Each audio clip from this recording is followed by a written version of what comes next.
Welcome back to From the Ground Up. We are your hosts, Tyler. And I'm Caitlin. And today we have with us Dr. Joe Moen of Origin Health Chiropractic and Wellness. Hey, how are you doing today? Good. How are you guys? We're great. Good. Happy to be here. Yeah. Sweet. So before we get into anything, we'd like to shout out today's episode sponsor, MarketBeat.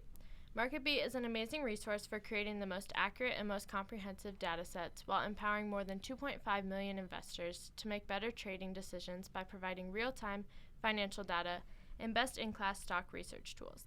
Whether you're looking for consistent dividend income or trying to find the next GameStop, MarketBeat has the objective information needed to analyze any stock. You can learn more about MarketBeat at marketbeat.com. All right, to get things flowing, we have a small little icebreaker, kind of a get-to-know-you question. Okay. If you could build a business around some sort of superpower that you had, what would your superpower be, and how would you build a business around that? Oh my goodness. Like, for example, we'd be like a marriage consultant if we could read minds, something like that. I think it would have to be something along the lines of like teleporting. Okay. That you could, and I could be like, "Where do you want to go?" Yeah. Cancun. Perfect. You're there. Best travel That's yeah, awesome. $100 or whatever it is. Yeah. Yeah. Just because flying and everything's so expensive anymore, and then the hassle and all this stuff. Man, if you could just like snap your fingers, Yeah, that'd be so cool. Yeah. I think I'd be a wealthy man real fast. Oh, yeah. I'd agree with that one. I think I'd second that one. Mm-hmm. To kick off the real questions, we always like to ask our guests, so can you tell us how you built your business from the ground up? Yeah, so I own a chiropractic office. I'm a chiropractor. So we do a lot of patient treatments, basically. So for me, it was a little bit of a different journey. I worked for somebody for 4.5 years, and then decided to go off on our own, my wife and I, and kind of do our own thing. So we had a little bit of a patient base at first, just from recognition within the Sioux Falls area, and both of us are graduates of USF, so we kind of knew a lot of people. Yeah. So I always say it wasn't quite like, moving to a new town and starting something from complete scratch. Yeah. Like we had a little bit of scratch. Yeah. You know what I mean? Yeah. And we opened up January 2nd of 2020, right before the pandemic hit. Oh gosh. And it was funny, like when we were deciding if we're going to open it or not, or do our own thing, or what road we want to go down. My wife and I were just like, well, what's the worst thing that can happen? I was like, well, say it goes belly up, we sell the house, nobody dies, like we'll figure out how to make money and all those things. Worst case scenario, probably like some sort of like natural disaster or something. Yep. 2 months later, it's COVID. But for me, we just really focus on loving people as much as we can and just meeting people where they're at. We're not trying to force anything down anyone's throats or anything like that. We're just really just trying to love people and take care of people in whatever season of life they're in. Yeah. So as far as building the business, that's probably the biggest thing that I've learned is if you take care of people, they're going to refer to you. Yeah. So we don't do a whole lot of marketing, and I know I'm going to catch flack from all my buddies who need to keep telling me I need to do marketing stuff, but people refer to who they trust and who they like, and we just try to build that trust and take care of people as best we can. Yeah. That's awesome. That's great advice. Did you know much about entrepreneurship before you started Origin Health? I had, as far as entrepreneurship, I knew nothing. Yep. We just kind of and I think that's true with a lot of entrepreneurs. There's no like book that you can read or podcast you can listen to or whatever. It's mostly just trial by fire and finding out like, oh, that really sucked, I'm not doing that again. Yep. And then going the other way. It's a lot of pivoting, and then you kind of your path kind of hones down, and you figure out what you're good at, what works for you, what makes you happy, what makes you fulfilled. And then once you find that path, figuring out how to get people to give you money for your services that you enjoy doing. And then just pursuing that and going full steam in that direction. Yeah, that's good. Did you always want to go to school to earn a doctorate, or when did you know what you wanted to do with your degree? Well, I was a junior at USF playing football, and I had an exercise science degree. And it kind of hit me that with that degree, you're pretty limited in like what you could do. I was like, crap, I should really figure out what I'm going to do after this whole experience. And I had some friends, I was in the sciences and had some friends going off into med school. So I was like, oh, that sounds fun. So I started down that road, took the MCAT, had interviews, all those things for med school. In the meantime, I had a bunch of health issues. And long story short, I'd gone to a number of specialists in the Sioux Falls area, and nobody could give me a good answer for what was going on. And I was super frustrated. And then one guy finally did a specific test for my stomach, and it turned out I had what's called SIBO, small intestinal bacterial overgrowth, and put me on antibiotics, and I felt a little bit better. My energy still sucked and all these other things, but I felt my pain was better, but it would start to come back again. So I went back in, and I was like, what is going on? And he goes, well, we don't know. You're just going to have to take antibiotics again. And I was like, for how long? And he's like, probably forever. And I was like, well, that doesn't make any sense. I didn't know anything at the time. Yeah. And then just through my own research, figured out what the overgrowth was and what those bacteria like to eat, and was able to mostly 90% rid myself of all my symptoms just through diet. Yeah. And I kind of got turned off to that model, the Western medical model a little bit, and chiropractic had been in the back of my mind. My girlfriend, who later became my wife, had been pushing me because she likes free chiropractic treatments, and the freedom that the chiropractic doctor gives you. I can go into nutrition, I can do strict patient care, I can go into functional medicine, there's a lot of freedom with that degree. So we just started pursuing that, and here we are, I don't know, 6-7 years into that. Yeah, that's super cool. Wow. Yeah. So as we understand, you have a pretty small team. Yeah. So how do you delegate tasks, and if you don't mind, could you give us a rundown of how you figure out who should be doing what within the business? I suck at delegating. And my coaches would tell you the exact same thing. I wouldn't call myself a perfectionist. I think that's a term thrown around that doesn't mean anything, but I have learned how to do everything, and for a long time it was just me doing everything. Yep.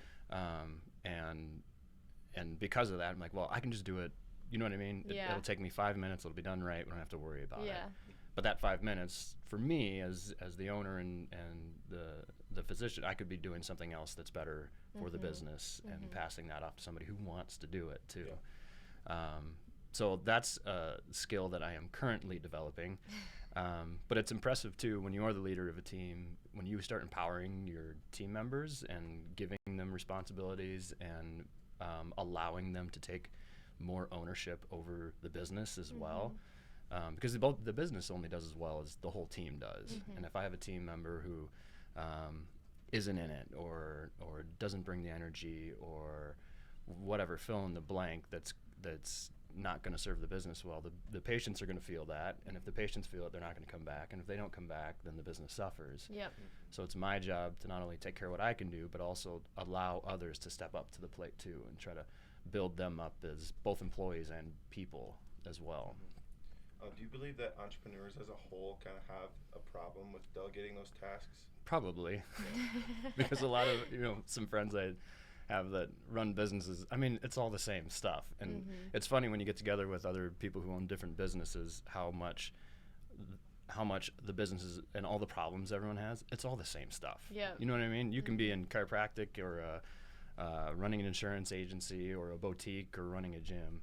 It all comes down to the same stuff. Like, how do you delegate? How do you scale? Right? All of the problems are the same. So it's always funny that when you get, and the things that I'll be like, oh, I need to work on this. Like, oh, so do I. And then I'll hear them say it. I'm like, yeah, you just need to delegate that. And then, well, you do too. Yeah. I'm like, it's not about me. It's about you. That's funny. What is the workplace environment and dynamic like for you? I'm huge on our environment. Both physically, our office is really different than most medical offices. Tyler, I'm sure you could agree. We have white walls and giant windows and fun music playing. Our goal when we were opening it is to have a place where you come in and patients could just, this feels good. Yeah.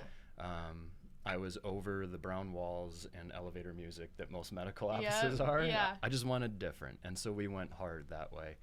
And we love the space, but I wanted that, and I want that to transition into our team too. So when a patient comes in, they know it's a safe space. They know they're loved. There's no judgment. We're just treating you as a human standing in front of us. And that is not only on me, but it's also on the person greeting you at the front door. And it's the person, you know, doing insurance payments and collecting payments and scheduling and all those things. The whole experience needs to be one just filled with energy and joy and love, and hope for people. Because, you know, in my line of business, we see people who are at the end of their rope as far as pain and suffering and you know, not even just physical, but people who are just going through really hard times. And for me or my staff or whoever it is, the expectation is like, if you need to talk, they drop we're here for you and whatever. And we're not therapists or anything, but sometimes just listening and helping people out and wherever they're at can make a big difference. So as far as culture and our environment, that's the biggest thing. We're there to love people.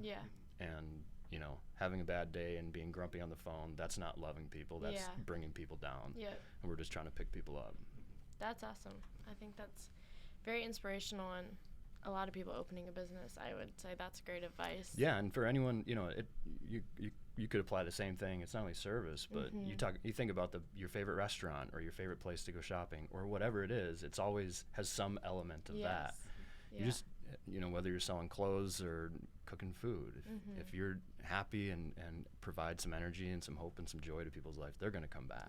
Oh yeah, for sure. Do you think that was like an envision from the start, that environment, or has it started recently? Or yeah, it was an envision from the start. I think part of it probably, I've worked in a couple different chiropractic offices, both with very different environments. One was very spa-y, right? Like kind of dim lights and like soft music. And that's just, I mean, my personality, I am not that way. I'm a bit of a tornado, right? And you can't put a tornado in this nice chandelier box thing. And I think that serves people too. So, and that was part of the reason we designed, when we started designing our office, we wanted to convey all that. We wanted people to, because, you know, people are suffering or in pain, their energy is down. You know, you can call it metaphysical or whatever you want, but their energy is down. And it's very easy for somebody else to come down to their energy. Well, that doesn't serve the person, me as a provider, or the patient, because we're not doing anything. But if someone comes in with the energy is down and we can bring it up just a hair, like, they're going to feel that much better. And that's something that, and I don't know if it's because I spent so many years with crappy energy and just feeling like, oh, this is such a, you know, I'm just trudging along through this, and why doesn't everyone else, you know, they have good energy, why do I just feel like I'm stuck all the time? So I know what that feels like, and I know how frustrating and dark that can be, and I want to reach out to those people and just bring them up just a little bit and show them that there is hope down the line, whether that's through my services or someone else, but just giving them a little hope probably is the biggest thing. Could you describe kind of what your hiring process was like? Was there anything about the process you weren't ready for? Yeah, I mean, everything. We did like the traditional, you know, put an ad out on Indeed, especially when we first opened. I know I didn't want to open just by myself. I wanted to have at least one other person there. So we did, you know, I did Indeed and I did Facebook and made this post and all these things and got a lot of applicants. There's apparently a lot of people who want to work in a chiropractic office, but we did, it's probably one of my favorite things going through people's resumes, because the variety of people you get applying, it's astounding. For sure. People from all different industries, they're just wanting a completely different change, and maybe that's, you know, a COVID thing or whatever, but we did that, and then we kind of narrow them down to people with different experiences and that type of thing, and kind of went through the whole process, the, you know, traditional interview type questions like, you know, what is your greatest trait and all these things. And I found that it wasn't revealing anything about the person, because I've always said, like, I don't need anyone with any sort of skills or anything like that. If you have a good attitude and you're willing to work and you love people, you're going to be a good fit. Like, I can teach you how to do the rest of it. So the second time we were going through an interview or hiring our second employee, I kind of threw it all out the window. And I didn't have the traditional post, like, we're looking for a chiropractic office assistant. It was more like, hey, we're looking for somebody who wants to join our team. And it was very more my personality. And then I had weird questions that they had to answer to submit. And it was like, what's your favorite food? What's your favorite movie? Because I wanted the people who were like, oh yeah, this is sweet. You know what I mean? Because that's gonna, versus the person who's like, oh, I don't want to do this. That's not a good fit for our team. And then you have something to talk about when you get there. Yeah. And I kind of ditched all of the traditional questions, you know, like, I don't know, tell me about an instance when you let somebody down or something. I'm just trying to get to know the person, right? And so the interview topics ranged from, I don't know, high school days to weird stories to food preferences to all these things. And I mean, and you guys probably know this too, but you can tell a lot about a person really quickly, like within the first 30 seconds. Yeah. And the hard part when you're interviewing people is I might know within the first 30 seconds, like, oh, this isn't going to work. But I still want to give them the time and all those types of things. So I just found that for me, finding the people that have the energy, and it's going to come through both their resume and then that initial talk. And we narrowed the second time. We had about how many was it? 9 or 10 people that we brought back for second interviews with my wife. And then if they passed the wife test, then they come to a final interview with me. And we ended up with 4 awesome candidates, and ended up with our Miss Amber, who's with me right now, who's awesome too. Yeah, that's great. Yeah, so would you say that that's kind of your advice to people that are looking to hire if they're anxious about it? Just try to make it more personable, kind of. People looking for jobs or looking to hire? Looking to hire, so as an entrepreneur, yeah. Well, I think you can't try to fit a square peg in a round hole. So one of my mentors, he always talks about hire slow, fire fast, right? Because the culture of your team and maintaining your team that's good is way more important than bringing somebody on to fill a hole that I just got to get someone in there. Because then if they aren't a good fit, you're going to lose your team members who are already there and have bought into the vision and are doing all the things. And then you're just digging yourself a bigger hole, because then you're trying to replace that one and that one and that one. So I would say for any business, if someone's trying to hire somebody, look for the person and not the resume. You know, the resume will tell you, I don't know, 3% of the story, right? Because you can have all the degrees and all this experience and be a real jerk. Well, you're not going to work in any environment, you know? You should go run accounting thing by yourself. Oh, that's awesome. How do you keep track of goals, and what kind of reward do you have if you reach your goals? I write down goals every day. They're all kind of bigger ones. One of my mentors, we have a whole system for you have a big goal. It's called your WIG, your wildly important goal. In my world, it could be patient visits, it could be gross collections, it could be whatever you want it to be, but it's what's going to change your life in that season. So we have and then it's broken down into 3-month segments. So you have action items every 3 months, and it's all building up to this thing. So I write down those smaller 3-month segments every day, and I got about 4 of them that I write down. And then some of them are goals that I have that don't apply to the business. Like one of them is to get my parents to move to Sioux Falls so that we have free babysitting. So that gets written down. But everything in my world, we track everything. So all of how the business is doing every week, there's numbers that get put in. And that way we can see if there's any deficiencies as far as collections, for instance, or insurance payments. Like, are we lagging? Is there a misstep in there? And then patient experience and that type of thing. We'll see that in the numbers. The numbers are downstream, right? And then you have to go upstream and fix it. But you can't tell what's upstream unless you are tracking. So my goals are written down every day, and it's fun to hit them. As far as what I do to reward myself, usually it's something around food. So it could be as simple as my wife and I will get this box of cereal from Costco, and on Friday nights we watch Disney movies with our kids and just mow a box of Costco cereal, and it's awesome. And sometimes it's go out for a nice dinner or whatever, but I never thought about that. It's always food though. That's good. That's a good reward. Were goals at all intimidating for you, or maybe hard for you to reach once you first started? Hard for sure. I think in fact, I wouldn't know one entrepreneur that started a business that thought they were going to do bad. You know what I mean? Like, oh, I'm only going to hit this number. Yeah. You know what? Everyone, me included, you have these grand goals, and I had people who were like, okay, like, I see what you want. Like, let's be realistic here a little bit. So there's a fine line between being realistic, which can be a little bit, I don't know, not depressing is the word, but like, oh, that's not enough, like, or that's going to be too easy or whatever. And then also, because you don't want to set a goal way so high that you're not going to attain it, because if you miss it, now you're like, crap, I didn't do it. And then that creates a whole set of issues in itself. So finding somewhere in between that is attainable, but it's also measurable, and then there's a date that, like, no, by March 18th of 2023, this has to be done, or this is what I want to reach by that point. And my brain kind of works like that. Like, this whole thing is a game to me, like running a business and owning a business, and so I enjoy that, because it's just gamifying the whole thing. So it was never intimidating for me, and it was a little bit harder to try to figure out the number.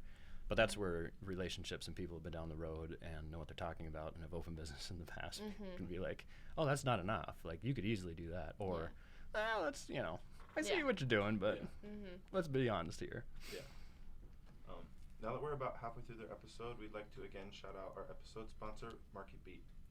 The best research tools in the world are useless unless they are backed by comprehensive, accurate, and up-to-the-minute financial data. MarketBeat will provide all that and more, no matter what you're looking for, or no matter what you're looking at, or when you're looking for it.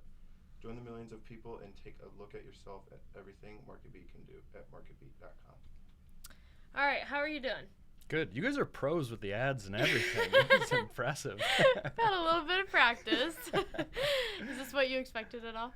A little bit, yeah. Okay. I mean, I've listened to a couple of your guys' podcasts in the past. Good. And the whole, I love talking to people, so this is good. It's perfect. pretty fit. easy for, yeah. Yeah. Awesome. Okay, well, kind of what we talked about. I've gotten a little bit of read on this question, but I'm still going to ask it. Does Origin Health have any official mission or vision or values? Yes. So we have all of those. So our vision is to empower people to reach God's potential. Meaning, we're all created in the image and likeness of God, and He has this idea of what we could become if we choose to go that way. And it's always more than any of us could imagine. And you can't really define it by worldly success either, right? Like, some people are destined to be those millionaires, crazy entrepreneurs worth gobs of money, and there's other people who are destined to run nonprofits and be on the ground floor and really hands-on people, and but I don't think any of that's possible if you feel like crap all the time. Right? So there's a quote that I love that 1,000, or how does it go? I just drew a blank. Basically, it's like a man who has his health has 1,000 problems. A man who doesn't have his health has one. Meaning, if you don't have your health, you don't have very much else, right? Because your energy's trash. You can't go do the things you want to do. Maybe you're tired all the time. Maybe you hurt. I mean, it just hurts to do stuff when you're hurt. And so we start there, right? Like, let's get people feeling better so that we can start moving down this road, that whether it's fitness or whether it's being able to play with your grandkids or whether it's being able to swing a golf club, like, find the things that bring you joy, and then let's get to that point. So that's the vision of our practice. Our mission, which would be our why statement, is by creating unforgettable experiences. So having people come in and not only the treatment, like, not only like, oh yeah, that does move a little bit better. Like Tyler with your hips. I mean, you're always so tight. But also being like feeling lighter in their soul almost a little bit, and looking forward to that next appointment or whatever it is. And then we have a few values. One of my values that I love is creating ripples. And what I mean by that is, not just in our practice, but our employees and myself. And I think that you can create ripples of joy where if you have a really good experience, or say you're checking out at Hy-Vee and the girl is checking out all of your items or whatever, and you have the option to either like bring energy to her and uplift her in that moment, or you can be a jerk or whatever, or shut her down or whatever. And either way, you're going to affect that person's energy in that moment. But if you affect it positively, like you don't know where that's going to go. Because she might go home and then uplift one of her kids, and that kid might turn in, and we don't, I firmly believe that goes on and on and on and on and on. And the opposite way too, right? Like you could be a jerk, they're going to go home and be a jerk to their husband, who's going to be a jerk to the kid, and then the kid is struggling through and obviously it's probably not that drastic, but I love that idea of creating ripples of joy, and in not only in our office but in the community as a whole, sitting on podcasts like that type of thing. So that's probably one of our biggest values. That's awesome. That's very inspiring. Do you have anything in the works that is new and exciting? Like, are you trying a new marketing tactic or changing up the place of the clientele meetings? Anything like that? Yes. We got quite a bit of stuff in the works. So we have an Origin Strength side. So we have Origin Health, which is the umbrella company, I guess you could say. And then one of my best friends came on. We created Origin Strength, which is a nutrition, mostly weight loss, but also athletic performance type thing. People come in. We have an in-body scanner. You scan every week. We're tracking we have an app that connects to it. You're tracking everything you're putting into your body, and then based on how your body's reacting to what you're putting into it, we can make changes based on your goals, like to lose weight, or maybe it's to recover better from workouts or whatever it is. And through that, we want to also create a movement portion. So not only being able to control what people are putting into their bodies, but also being able to control what kind of movement they're going through and how they're strengthening their bodies, which, as I'm saying that, makes me sound like a control freak, which I know I need to work on. So we're going down that road now. We've talked about doing some outdoor pop-up-y type stuff over the spring and summer, which would be really fun. We have a whole Origin Strength crew now that are in the nutrition world, and we have a private Facebook page that we're just pouring into them and supporting each other and coming up with recipes and Costco food lists and all that kind of stuff. So that's probably the next step. My end goal is to have our own building where there's the chiropractic portion, which would just be a small portion of Origin Health, right? Health is all consuming. So have the chiropractic portion, have a movement portion, have a nutrition portion, have massage, have saunas, have a sweet smoothie bar with like healthy muffins, and like just, it'd be a one-stop shop where you can like take care of yourself in whatever way that looks. That's the end goal. And we're years away from that, but it's something that we're taking steps towards all the time. Yeah, that's awesome. That's amazing. What could you say are the top 2 or 3 or 4 entrepreneurship moments from any point in your journey so far? Oh my. Entrepreneurship moments. I just think there's so many lessons that you get forced into learning, whether you want to or not. I would say one of my biggest lessons that I've learned is the importance of having a team, like not just my team or our team at Origin, but also like your banker and your tax guy and marketing people, and having a bunch of really good relationships with really good people who really want to see you succeed, and then pouring into that and maintaining that. When we first decided to move down the road of opening our business, I was leaving the previous practice, and as you can imagine, a lot of those splits aren't the most enjoyable experiences. And I was so blown away by the amount of people who reached out in that time. Like, if you guys need anything, let me know.